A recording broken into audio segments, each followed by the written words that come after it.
உளுந்தூர்பேட்டை தொகுதி மக்களுக்காக எங்கள் குமரகுரையா என்ன செய்திருக்கிறார் என்று ஒரு கேள்வி எழுந்துள்ளது. இதோ சிலவற்றை பட்டியலிடுகிறேன், தெரிந்து கொள்ளுங்கள். உளுந்தூர்பேட்டை அரசு மேல்நிலைப் பள்ளிக்கு 1,11,00,000 மதிப்பீட்டில் கூடுதல் வகுப்பறை கட்டினார் குமரகுரையா அவர்கள். உளுந்தூர்பேட்டை சட்டமன்ற தொகுதிக்குட்பட்ட 21 அரசு பள்ளியை மேல்நிலைப் பள்ளியாக தரம் உயர்த்தி கொடுத்தார் எங்கள் குமரகுரையா அவர்கள். இந்த 21 அரசு மேல்நிலைப் பள்ளியில் பயின்ற 3,971 மாணவ மாணவிகளுக்கு 1,56,00,000 மதிப்பீட்டில் மிதிவண்டி வழங்கியவர். உளுந்தூர்பேட்டையில் ஒருமுறை விற்பனை கூடத்தில் வியாபாரிகள் விவசாயிகள் ஓய்வெடுப்பதற்காக 2,5 கோடி மதிப்பீட்டில் ஓய்வு கூடம் கட்டி கொடுத்த ஏழைகளின் பாதுகாவலர் எங்கள் ஐயா அவர்கள்.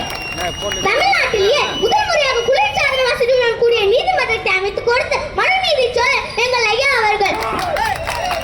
உளுந்தூர்பேட்டையில் அரசு மருத்துவமனைக்கு சிடி ஸ்கேன் வசதி, திருநாவலூரில் 13 கோடி மதிப்பீட்டில் துணைமின் நிலையம், சிக்காடு ஊராட்சியில் 40 லட்சம் மதிப்பீட்டில் கால்நடை மருத்துவமனை, இருவேப்பட்டு கிராமத்தில் 5 கோடி மதிப்பீட்டில் செவிலியர் பயிற்சி மையம், உளுந்தூர்பேட்டையில் 512 பயனாளிகளுக்கு 42 கோடி மதிப்பீட்டில் அடுக்குமாடி குடியிருப்பு கட்டி கொடுத்தவர். 6 ஆரம்ப சுகாதார நிலையம், 11 கால்நடை மருத்துவமனை, டிஎஸ்பி அலுவலகம், பதிவுத்துறை அலுவலகம், மகளிர் காவல் நிலையம், உளுந்தூர்பேட்டையில் உள்ள அனைத்து ஏரிகளையும் புனரமைப்பு செய்து கொடுத்த எங்கள் குமரகுரு ஐயா அவர்கள். இது மட்டுமா, கள்ளக்குறிச்சி புதிய மாவட்டமாக உருவாக்கி கொடுத்த எங்கள் குமரகுரு ஐயா அவர்கள். கள்ளக்குறிச்சியில் அரசு மருத்துவக் கல்லூரி, அரசு கலைக்கல்லூரி உருவாக்கப்பட்டதும் நம் கழக ஆட்சியில் தான். மாவட்ட ஆட்சியர் அலுவலகம் கட்டுவதற்கு நிதி ஒதுக்கீடு செய்த அடிக்கல் நாட்டப்பட்டதும் நம் கழக ஆட்சியில் தான்.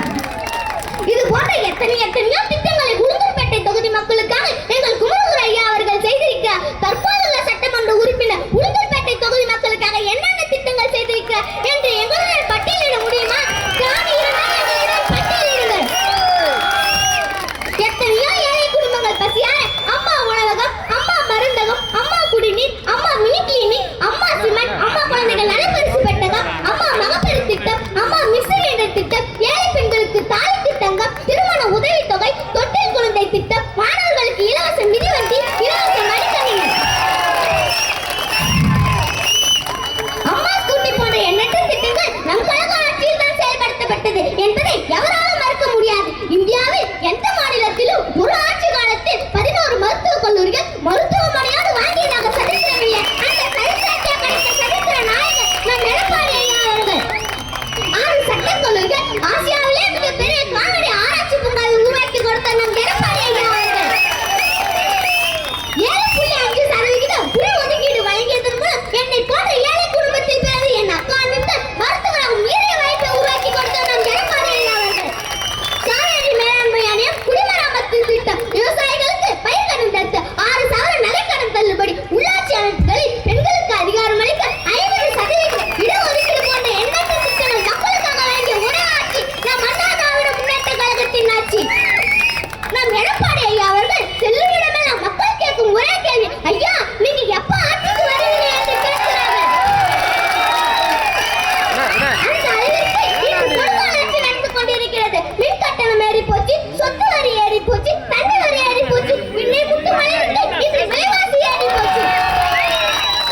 என்னை போன்ற சிறியவர்கள் முதல் வயது வந்த பெண்கள் வரை தனியாக வெளியில் செல்வதற்கு எங்கு பார்த்தாலும் கொலை, கொள்ளை, கற்பழிப்பு, கஞ்சா போன்ற போதை பொருட்கள் புழுக்கம் தலைவிரித்து ஆடுகிறது. ஏன் நம் கள்ளக்குறிச்சியில் கூட 7 உயிர்களை பறிகொடுத்து விட்டோம். இது அவ்வளவு எல்லாம் மாற வேண்டும் என்றால் நாம் அனைவரும் ஒன்று திரண்டு வரும் 2026